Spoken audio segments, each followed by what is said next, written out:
Üçüncü masala. 0,1 molar konsentratsiyalar natriy sulfat eritmasining birinchi bosqich gidroz darajasini aniqlang.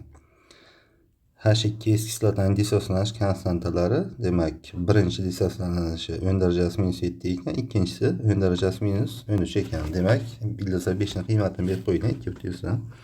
2,1000 Endi boshlaymiz. Demak, birinchisi gidroliz reaksiyasi yozamiz. Demak, gidroliz reaksiyasi demak S-2 bo'lsa plus H2O. Demak, nima bo'ladi? HS minusi plus OH minus bo'lib qoladi. Demak, birinchi reaksiya gidroliz reaksiyasi. Endi buni muvozanatini yozsak, demak, K gidroliz deymiz. Barobar bo'ladi konsentratsiyadan ko'paytmasi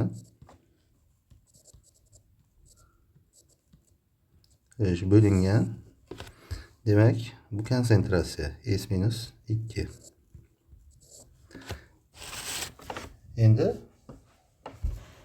buni dissotsiyalanish reaksiyalarini yozamiz. Demak, H2S. Demak, birinchi dissotsiyalanish reaksiyasi nima bo'ladi? Demak, H plusi plus nima bo'ladi? HS minus bo'ladi. Ikkinchi dissotsiyalanish konsentratsiyasi nima bo'lib qoladi? H plusi plus S minus 2 bo'ladi. Demak, buniki 10 darajasi minus 7 ekan dissotsiyalanish, bunisi 10 darajasi minus 3 ekan. Endi qaysidan foydalanishimiz kerak biza? Birinchisidanmi, ikkinchisidanmi? Demak, bu uchun birinchi gidroliz muvozanat tenglamasiga qaraymiz. Demak, qaysi ionlar qatnashgan bo'lsa, o'shandan foydalanishimiz kerak bo'ladi. Demak, mana bu birinchi gidroliz birinchi dissotsiyalanishga H plus ionlari nima hosil bo'lgan? HS minus ionlari hosil. Bu yerda demak H minus S minus 2 ionlari yo'q mana bu. Demak, shu uchun bunisiga qaraymiz. Demak, bunga S minus 2 ionlari, H plus ionlar, HS. Demak, mana bu ikkitasi, demak, bu ham, demak, bu ham bor ekan. Shu uchun mana bu dissotsiyalanish muvozanat tenglamasidan yozishimiz kerak bo'ladi. Demak, K D2 ekan, barobar bo'ladi. Nimaga teng bo'ladi? Demak, o'sha konsentratsiya H plus ionlarining konsentratsiyasi ko'paytirilgan S minus 2 ni konsentratsiyasi o'sha bo'lingan HS ni konsentratsiyasi. Endi ko'paytiramiz ikki yo'lni. Demak, K gidroliz ko'paytirilgan K D2. Demak, bu tenglik bilan mana bu tenglikni ko'paytiramiz. Demak, ko'paytirgan vaqtimizga bular qisqaradi. Bittasi suratda mahrajda bo'lgani uchun bular qisqaradi. Demak, OH ionlarining konsentratsiyasi bilan H ionlarining konsentratsiyasi qoladi mana.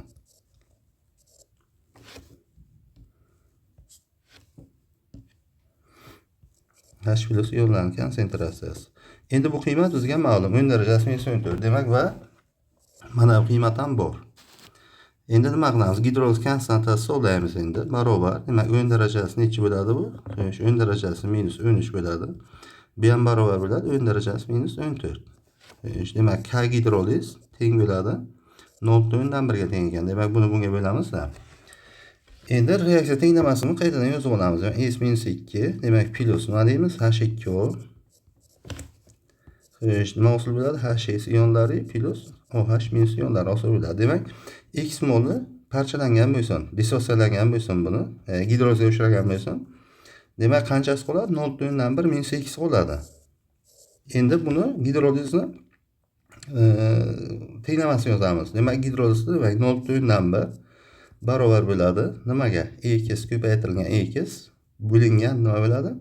0,1 minus X bo'lib qoladi. 0,1 minus X. Endi kvadrat tenglamani ishlaymiz. Demak, bu X kvadrat, demak, bu yoqqa o'tkazsak minus 0,1 eksi xato qildik. Uzr, qaytadan yozaylik. Demak, X kvadrat teng bo'ladi 0,01 minus 0,1 X bo'ladi. Demak, bu yoqqa o'tkazsak X kvadrat plus 0,1 eksi minus 0,01 teng bo'ladi 0 ga. Endi diskriminant hisoblaymiz. Demak, diskriminant barobar 0,1 ning kvadrati plus 0,4 ko'paytirilgan. Demak, 4 ko'paytirilgan 0,01. Demak, 0,0 100 dan 1 plus 0,04. Demek bu ham barobar bo'ladi 0,05. Demek bu ham barobar bo'ladi 5 ko'paytirilgan o'yin darajasi minus 2. Xo'sh, endi x'ni demak musbat ildizini topishimiz kerak endi. Demak musbat ildizi demak minus 0,1. Xo'sh, plus bo'ladi endi 5 ko'paytirilgan o'yin darajasi minus 2 taqsim 2 bo'ladi. Demak barobar. Xo'sh, demak bundan ildiz demak berib qo'yilgan mana bu qiymati. Demak bu o'nga bo'lamizki, demak minus 0,1 plus 0,20 demak 36 22 36 bo'lingan 2. Xo'sh, bu ham teng bo'ladi 0,0618. Demak bejavob to'g'ri bo'lar ekan. Buni bo'lgandan keyin endi alfani hisoblasak, alfa barobar bo'ladi 0,0618 bo'lingan 0,1. Xo'sh, bu ham barobar 0,618. Demak bejavob to'g'ri bo'ladi.